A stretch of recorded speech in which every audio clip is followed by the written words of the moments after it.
The economy and the internet are taking their toll on newspapers. Tribune, the parent company of the state's largest newspaper, the Hartford Courant, has filed for bankruptcy protection, and two other papers, the Bristol Press and the New Britain Herald, are in danger of folding.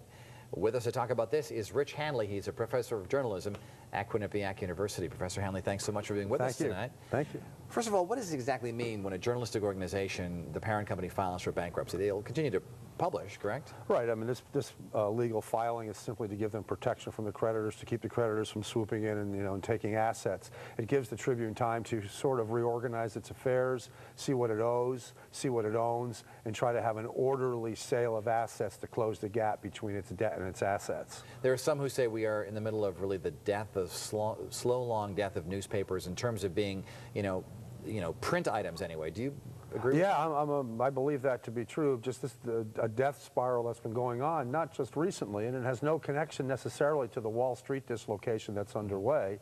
This has been going on, since the mid-90s, and newspapers were entirely unprepared for the internet. And it showed as their advertising leaked away, they didn't have a response to it. What has happened since September has been an acceleration in the decline. It's like the closer they get to the ground, the faster they're going because the credit crunch, advertisers don't have the money to buy space, and so on and so forth. I love holding that newspaper, and my wife and I, we sit around on a Sunday morning on the couch, we read the paper. I just can't imagine passing our computer around, or the BlackBerry to read the newspaper. I mean, it doesn't feel the same. Well, that's for our generation. We were used to that. When I grew up, my father worked for the railroad. He would bring home all the New York newspapers, and I would leaf through them and read them. And now the generation that's following us, they don't know what a newspaper is, because to them, information is something you acquire on a screen, and that you share, you send, you save, you manipulate, you append, you amend, you do stuff with it besides read it. So they don't have that tensile experience that we had with the newspaper, so they don't care. Is this a threat to journalism?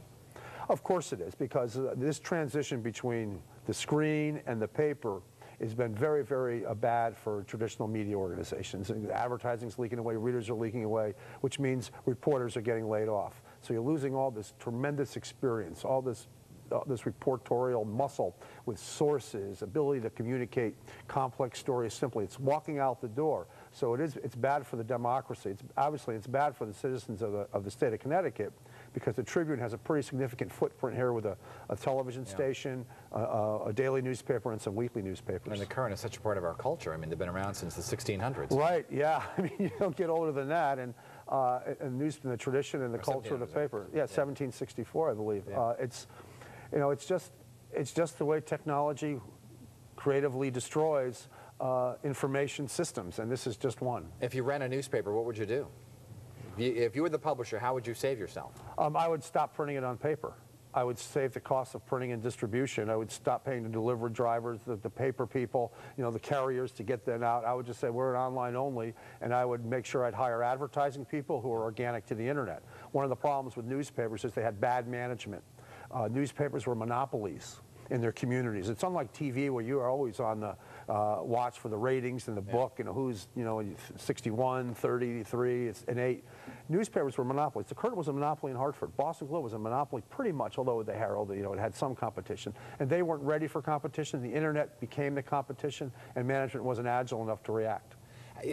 Will they survive even just being online? I mean, some are doing it. The Christian Science Monitor's done it. Right. I get U.S. News and World Report also. Right. Yeah.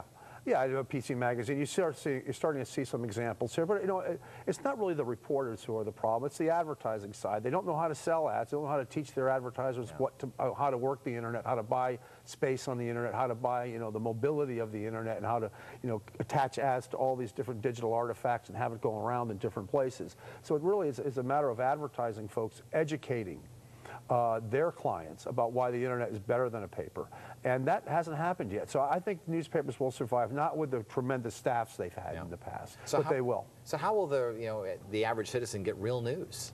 I mean, to know that they're actually getting accurate things. Well, it'll be the brand name of the papers they're used to in their community. So they'll have to seek those out rather than any other That's website right, that represented online. And people consume news differently. They don't consume, say, this is all in the Hartford Courant, or this is all in the New Haven Register. They'll say, I'll take a little from the Times, a little from the Globe, a little from Channel 3, a little from this, a little from that. And they'll cobble together their own sense of what the news is from these diverse sources, because online you can do that. What do you do at QU when you have a student who wants to be a TV reporter or a newspaper reporter when they grow up? Well, tell them the truth, about what the state of the industry is, and we're very, blunt about what it is.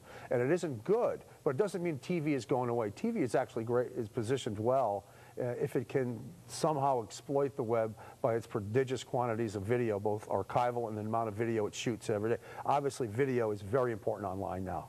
Yeah. The success of YouTube just underscores that. Sure. And you still need professionals to report the news succinctly, to tell complex stories simply, and to give the reader a sense of the world in a very small package. And TV news does that very well. Yeah, and you and I got into the business because it's a noble cause. Yeah, I couldn't imagine.